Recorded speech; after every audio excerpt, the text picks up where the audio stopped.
भगवान के प्रति विश्वास और फिर भाव युक्त भक्ति और फिर भगवान की कृपा की अनुभूति। भगवान कहते मोर दास कहाई नर आसा, कहो तो करी कहाँ विश्वासा। जो मेरा दास होगा वो मुझको छोड़ करके और कहीं विश्वास करेगा ही नहीं। विश्वास क्यों आवश्यक है?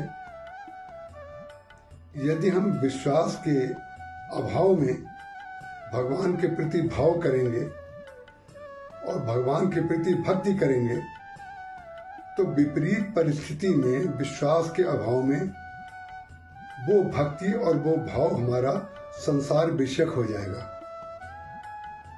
और जब विश्वास भगवान के प्रति होगा तो संसार की जो घटनाएं हैं, संसार के जो सुख और दुख हैं, वो सब भगवान की कृपा के रूप में दिखाई देने लगेंगे। बिन विश्वास भगत नहीं, ते गुण द्रवई न राम, राम कृपा बिनु सपने हूं, जीवन लह विश्राम। हमें चेष्टा ये करनी चाहिए कि भगवान का स्मरण हम हमेशा सुख में करें। दुख तो हमारे जीवन की लाचारी है। दुख जो आता है उस समय भगवान का भक्त जब भगवान की स्मृति करता है उस समय उन शब्दों में भगवान की महिमा प्रकट ना हो करके भगवान के प्रति उलाहना प्रकट होती है। तो ये भगवान के विरध के विरुद्ध है। भगवान के स्वभाव, उनकी करुणा, उनकी कृपालुता, उनकी शरणागत वत्सलता के विरुद्ध है। भगवान कृपा के अतिरिक्त कुछ करते ही नहीं है। ये विश्वास जब भक्त के अंदर होता है तब उसके अंदर जो भाव आता है उसको कहते हैं भक्ति। और जब भक्ति भगवान के प्रति आ गई तो परिणाम क्या हुआ? तब व्यक्ति संसार में जितने भी कर्म अकर्म दिखाई दे रहे हैं, सुख और दुख दिखाई दे रहे हैं, लाभ और हानि दिखाई दे रही है, जीवन और मृत्यु दिखाई दे रही है, उसमें सब में भगवान की कृपा की ही अनुभूति करेगा। कोई ये माने कोई ये ना माने, ये उसके मर्जी की बात है, उसके मन की बात है। लेकिन सत्य यही है, करण राम चाहे सोई होई, करई अन्यथा अस नहीं कोई। जो भगवान चाहते हैं वो ही होता है और उसी में हमारा कल्याण है।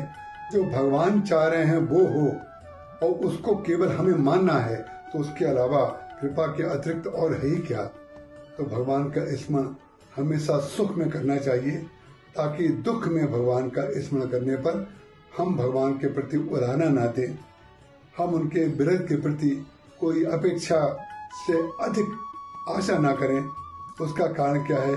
जब हम दुख में भगवान के प्रति उलाहना देते हैं तो इसका तात्पर्य है हमारा सुख और हमारा दुख संसार विषयक है और हमारे सुख का परिणाम और दुख का परिणाम दोनों अगर भगवान की कृपा का अनुभव होगा, अगर हमें भगवान की कृपा का अनुभव होता रहेगा तो ध्यान रखिएगा दुख की निवृत्ति हो जाएगी और सुख हमारे जीवन में स्थापित हो जाएगा।